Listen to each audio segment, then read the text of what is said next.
The sun shone brightly through the trees, highlighting the golden colors of the fall leaves. I'd been on the road for 2 days, and had spent the last 8 hours fighting my way through a freak snowstorm that has blanketed snow across much of the Midwest, with the system dipping down into Kentucky just enough to make life miserable. Thankfully, it had shifted north as I went south, and as I made my way to the Tennessee-North Carolina state line, the sun had come out full force and made the snow a distant memory. As I twisted around the mountain roads, my radio signal faded out, and soon there was only static. I flipped the radio off, and as my eyes shifted back to the road, I caught a glint of metal in the sun.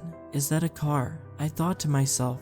As I got closer, the GPS didn't show any places to stop along this road, so I was caught off guard as I came up to an opening in the trees and saw a small structure, almost a shack, set back from the road. There were 4 cars in the lot, and a small chimney near the back of the place was puffing smoke out. There was a small sign at the road that read, "All welcome, stop in and say hi." The paint on the sign was faded, like it had been there for years. I had an uneasy feeling in my stomach, but I pushed it aside. I hadn't had a break in hours, and driving through that snow had really taken it out of me. I pulled into the lot and parked next to a navy blue SUV. I noticed it was filthy, and it didn't look like it had been washed in years. Where was I? But when I looked back at my own car, it wasn't much better, covered in black dirt packed on from the snow and its aftermath. I took a deep breath and continued walking to the front door. There was a small porch with a couple chairs and a footstool sitting to the left of the door. Cobwebs and dirt covered the surfaces and caused my anxiety to flare up again. Just breathe air in, I thought to myself. This place is in the middle of nowhere. It's outside, exposed to everything. It's normal for there to be dirt and cobwebs. Calm down. As I finished that thought, the door opened, and I was greeted by a woman who had a smile the size of Mount Rushmore plastered on her face. I started to turn to leave when she grabbed my hand and said, come in.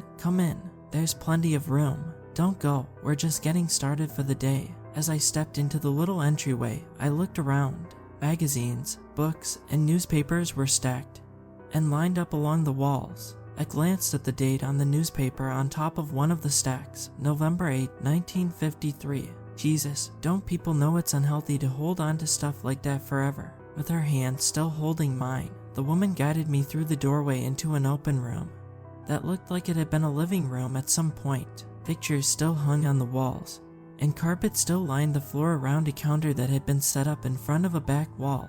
There were tables and chairs scattered around the room in an attempt to make the space look inviting, although failing. As I looked around and continued to take in my surroundings, the woman appeared to my left with a cup of coffee in her hand. "Drink this hot coffee, dear. It'll warm you up and relax you after your long trip," she said as she forced the cup into my hand.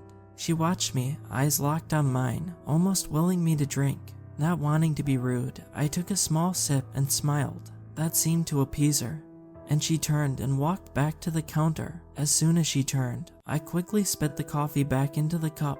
It had tasted like she had made it back in 1953. No way I could stomach an entire cup. Suddenly, I was aware of how quiet it was in the room, how there were no other people out here. Where were the people whose cars were out front? Why didn't I hear them at least? I quickly set the cup down and made a beeline towards the door. As my hand gripped the knob, I felt a hand grab my shoulder. I cried out in surprise and spun around. There was the woman who had brought me in, but her Mount Rushmore smile had been replaced with an ugly scowl. "It's very impolite to not finish your drink and try to sneak off without paying," she half screeched at me. My eyes immediately went to the floor in shame. What the hell was wrong with me? I definitely needed a break, and this place might be old and dirty, but it was a place to rest and get my bearings again. "I apologize, ma'am. I'm just anxious to get back on the road," I said as I reached for my wallet. "How much do I owe you for the coffee?" I looked up at her, and she was smiling that huge, unnerving smile again. "Just a quarter, my dear. We're not trying to get rich, but have to buy our supplies one way or another," she said as she slowly turned and walked back to the counter. I followed and laid a $1 bill on the counter in front of her. "Here, this is all I have. Please keep the change." "I'm sorry I almost left without paying." and started to back up towards the door again. "Oh dear, you are too generous. Please come sit a spell and talk with me." I noticed that she had taken a step in my direction with every word. She was closer now and looked like she might jump on me. Something was definitely not right here. All my alarm bells were going off, and my body was about to take flight. All I wanted, needed to do was get away from this place. The woman came another step closer, keeping with mine. "I'm sorry, ma'am, but I have to get back on the road if I'm going to make it in time. I have a deadline I have to make. It's really important that I'm there."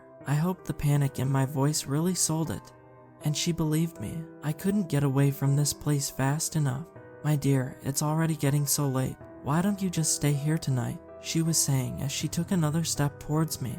I had my hand on the doorknob now and was ready to bolt if she kept coming. "I really can't, ma'am. That's a generous offer, but people are expecting me. I really must go." And I pushed the door open as she lunged at me. I cried out as she did and almost tripped on one of the piles in the entryway. The woman reached out and grabbed my leg to try to stop me. "No, don't go. Stay," she screamed as I wrenched out of her grasp and ran out the door. My senses were shocked as I stepped outside into darkness. How in the hell was it dark already? I hadn't been in there more than 20 minutes. What the hell was going on? I heard things breaking inside the shack, and that got me moving.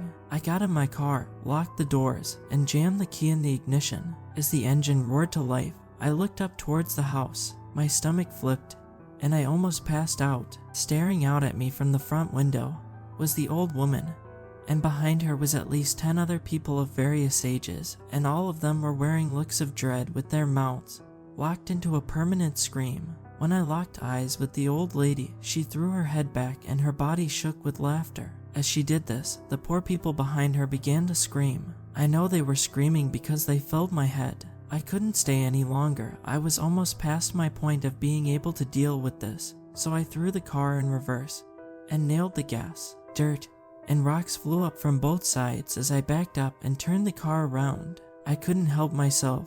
I had to take one more look back in the rear view. I wish I hadn't. The entire shack was in flames, and I could still see the poor souls trapped inside.